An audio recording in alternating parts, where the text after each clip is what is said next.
is why all the emperors and that got in on this kind of thing, and the rulers. So, in fact, it was the emperor called all but one of the church councils. All of our church councils in the early centuries were called by the emperor. Only one little one was called by the church itself. So this was because it was caused so much unrest, and so the who won at Nicaea? Of course, nobody won. I mean, that just there was nothing resolved there. In fact, it blew up.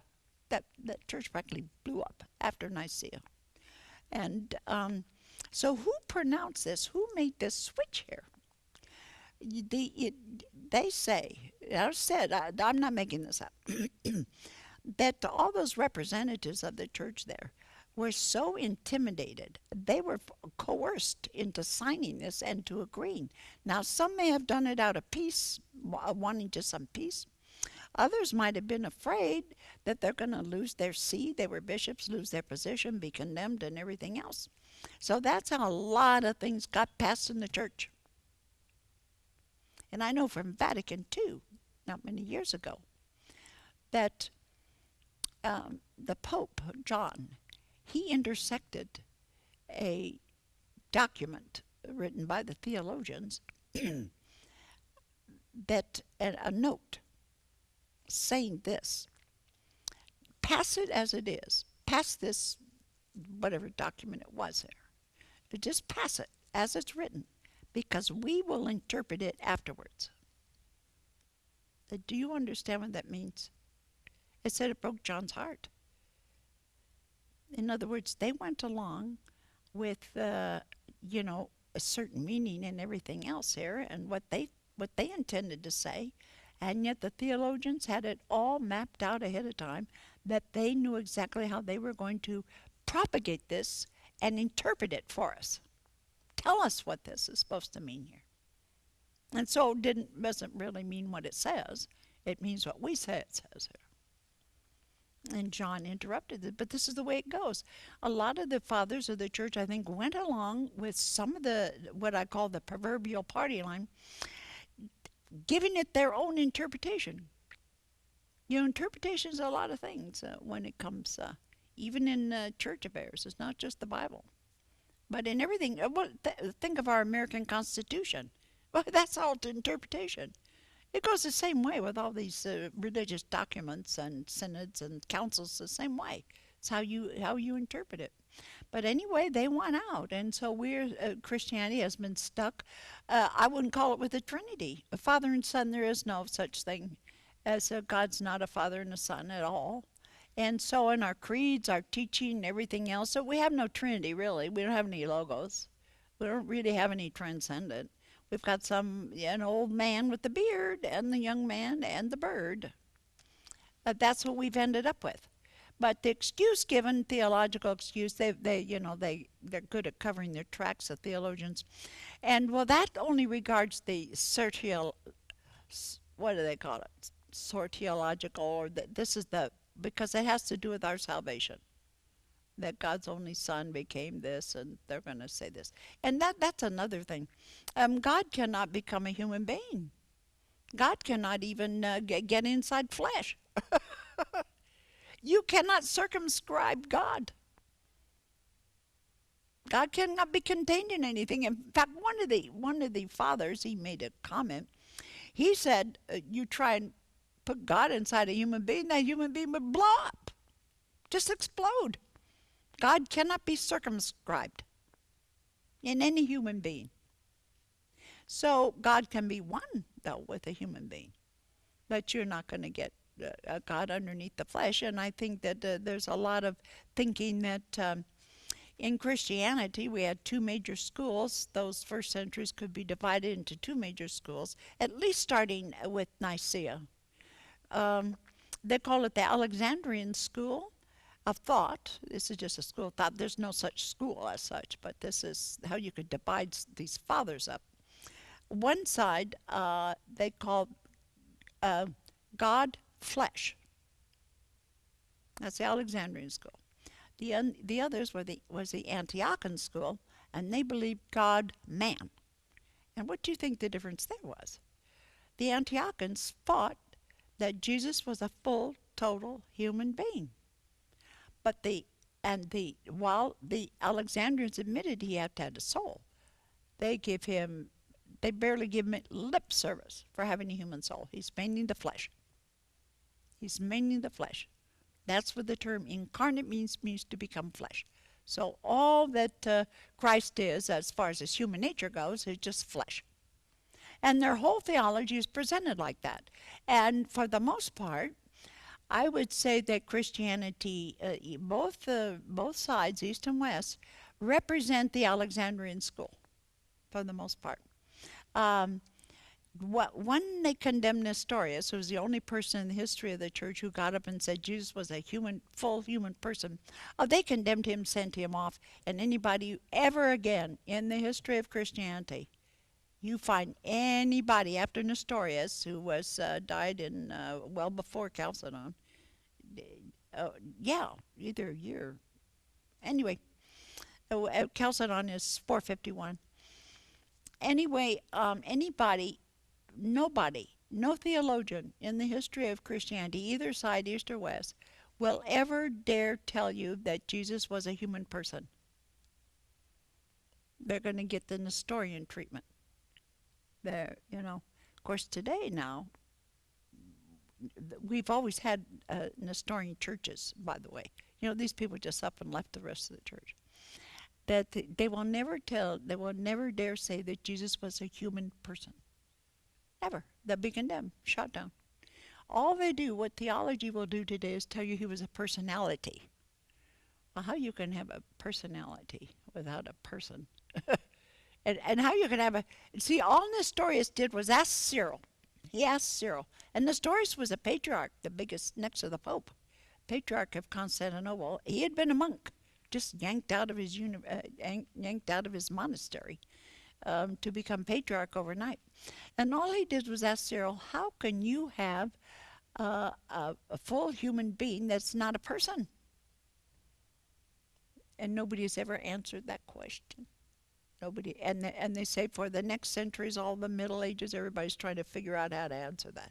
How you can have a complete human being that's not a human person? So nobody's ever been able to answer Nestorius' question. However, Nestorius was a big representative of the Antiochian view. They all believed Jesus was a complete human person, just like ourselves. And, well, we can't go on more with that whole history of the church here, but it's very important to point out that this big switch that came about, understanding of the Trinity, as why and how it came about, to demonize, to do away with anthropolatry, and to demonize the man Jesus. Therefore it was changed, that Father and Son refer to the transcendent and the Logos, and was no longer just a reference to the man Jesus as a son. And God is his Father. So that was one of the big switches. And then, of course, after that, we even go further, and then they're going to declare the whole Trinity 3 persons. Now, it's interesting. They never declared Jesus was a divine person. You can't do that, because that would have been denying that he was human. You cannot have a human nature that's a divine person. It's not going to work. But what they did, what Cyril said, is God took the place of Jesus' person. Are you with me? God took the place and acted as Jesus' person for him. Jesus was not a human person, and he wasn't a divine person. But God, a divine person, acted as Jesus' human person. And what do we say person is? It's me, I am, self. That's my self-identity. And but it wasn't Jesus' human nature that was a person. And that was a divine person or a human person. And as I said in the book, can you imagine the Pope getting up on his balcony someday and saying, I want you all to understand that Jesus was never a human person and Jesus was never a divine person. He was no person. And this is Orthodox theology. I'm telling you, they would lock him up. They'd lock up the Pope for saying anything like that. And yet this is perfectly Orthodox. Jesus was not a divine person. Who was the divine person? The Logos. God was a divine person, not Jesus. He wasn't a divine person and he was not a human person. Of course, nobody believes a thing like this. But when we talk about theology, it's a mess, just a mess. And they were obviously very anxious to demonize Jesus, to avoid anthropolatry and this kind of thing. That's because Christ presents this kind of problem. You got to focus on somebody. As I said, everybody wants the mentality to be able to have a focus, an icon or something. And Jesus is a perfect icon of a human being that became Christ. A human being that's going to illustrate what man's life with God is like, his oneness with God, and what he can expect with his death. What happens to him when he dies is what's going to happen to all of us. We're all going to go the same way with the resurrection, the ascension into the glory, transfiguration, transformation. And this is how it's going for all of us. And our resurrection is also going to be, we ourself will die. And God with us, and what's going to rise is Christ here. And that's when we're talking about the hypostatic union, which is not a union with God, such as a man knows it here. So, let's see.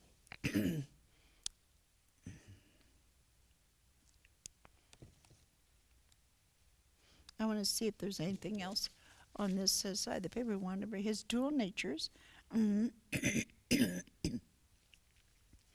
Yeah, there's no crossing over the divine. Person differences. The locus of the oneness is in the Logos.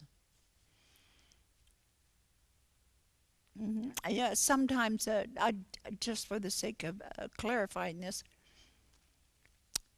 there's the view. How to make Christ one, as I said, is the problem. How to make Christ one. Well, this is how they did it. They said Christ is the union of two natures in the Logos, in the hypostasis. You know, hypostasis means one of those distinctions in the divine essence. So they will say. And now what they did, when the West came up with the term, I think we've already gone over this, they came up with the term persona. They didn't like the term hypostasis. They fought over that. They didn't like the term hypostasis. That's the Greek term, to make these distinctions in the Trinity. And the West came up with the idea of persona. I think we've gone over this. Now, persona meant mask, and it sounded like modalism to the Eastern Church. So they refused to recognize that term persona. They never used it. For them, it did not mean hypostasis. But I'm telling you today, when you read the books of the early fathers, they're going to stick in the Western when they translate them. They're not going to leave the fathers hypostasis. They're going to say person, which the fathers never used and never said. None of the Greeks. They could not use the term person or persona. They couldn't use it. So that was out for them. It's not in Chalcedon. They never used that term. And yet I had to look up many translations of Chalcedon in order to verify whether they had really used the term person. And I came across two that had none of it, that I trusted the most. They're by Greek authors. So they do not use that term person. What happened is that after in the 500s sometime, in the 500s, there was some meeting. It's in my notes someplace. There was some meeting at some synod or other where the Eastern agreed with the West that what you mean by persona is what we mean by hypostasis. So therefore, after that, these were used as synonymous terms. Now that's the story on it. Now, but when you know what hypostasis means, and you know that whole background, it has nothing to do with the person. So whoever made that agreement is off track. Hypostasis does not mean the same as person. Never did, and it still doesn't. And yet, even the Eastern translations now are going to start giving you the term person. So when we say that Christ is the union of two natures in one hypostasis, that has been translated to Christ is a union of two natures in one person. Okay? Now, person works for people because person means an individual being. And that is Trithiesm. That's making the Logos an individual being. And it's wrong.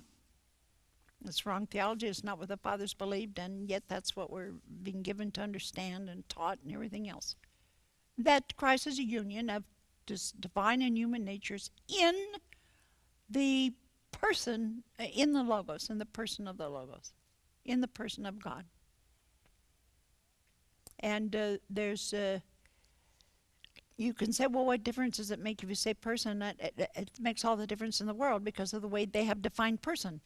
I'm telling you, the way they have defined person as a divine self, as a subject, as your self-identity, your true identity and everything else is a piece of Hinduism. They believe Almighty God is a self, a subject, consciousness. This is Hinduism. This is not Christianity. And no wonder all these people are going east to find Christ. They're not finding it in what we mean in Christianity. So when you make a Christ, but you have to understand their problem. They needed to present Christ as one being, one, because the human mind requires everything to be one, and Christ is not one. Christ is a oneness, not a one. And it's the oneness of man's human nature and God's divine nature. And to say it's in the hypostasis of the Logos, I'd go even further. I'd say it's this hypostatic union is with the whole Trinity. That's fine. If you want to put it in the Logos, that's fine with me. Only I'm not a God flesh person. Christ, Jesus is more than just flesh. Man is more than flesh. And the Logos is basically the one that, why they say he was incarnated, is because the Logos is one with matter. And that's why they say incarnate. Always, all the theology, your liturgies, your books, your everything, they're always referring to Christ as a body. We're one body in Christ. We're going to be one body. And they're talking about all this being one body. It's whoever mentions his soul. I used to wonder as a kid, I used to think, well, maybe his soul is what's divine, because there's no mention of Jesus with a human soul. I mean, the fathers couldn't tackle it, couldn't handle it. In fact, Apollinaris is the one who said God took the place of his soul. This is one of their Christology. And he's a very holy man, Apollinaris, really loved God. He hated to say Jesus had a human soul because he said the soul can be so rotten. His view of the soul was pretty corrupt and rotten. So, and he didn't want that to touch, Christ. They had their beautiful reasons. All of them were beautiful, beautiful men, except Cyril. He was a monster. As far as people were concerned, he was the incarnation of the devil. That was him. But he's the one who came up with what I call the ace in the hole. He is the one who said, this was not Jesus' human nature. This was God's own human nature. And what people say, what's the difference between Jesus' human nature being God's human nature? Because that belonged to Jesus. He was a person. And God created no person that did not belong to Jesus. And this had to come and be transformed into being God's. We can say everything belongs to God as far as that goes. Everything created belongs to God. But we're talking about this specific hypostatic union here. And Jesus,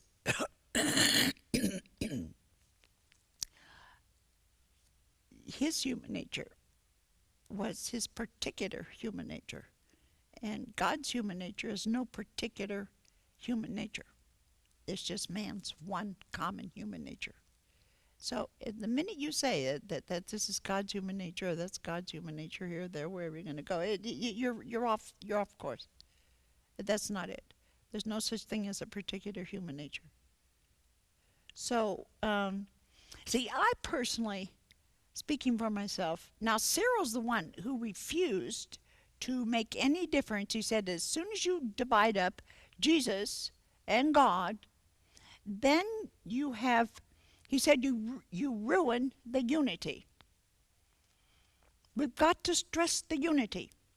That's what the Alexandrians, the God-flesh school, they stress that unity.